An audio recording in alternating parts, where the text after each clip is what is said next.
থেকে শরীফা ফল পেড়ে নিয়ে আসলাম। আমি সবগুলা পেড়েছি আর মা একটা। তো যখন সিজনে এই ফলগুলা ধরে একেবারে সুন্দর কালার থাকে, আর সিজন ছাড়া যখন ধরে তখন এই যে একেবারে উপরের কালচে হয়ে যায়।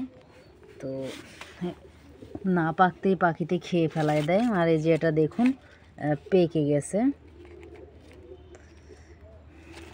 খুব সুন্দর একটা কালার হয়েছে। 2 দিনের মধ্যে পেকে যাবে। এই যে খুবই সুন্দর। তো এগুলো হয়তো পেকে যাবে। আপার জন্য নিয়ে যাব, যেহেতু 2-3 দিনের মধ্যে আবার আমি আবার ওইদিকে যাব।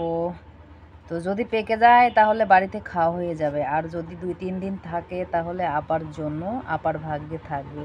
তবে এছাড়াও গাছে আছে, সমস্যা নাই, গাছ থেকে পেড়ে নিয়ে যাব। অন্তত আপার জন্য কয়েকটা নিতে হবে, কারণ আপা আবার এই ফলটা খুব পছন্দ করে, শরীফা ফলটা খুব খায়।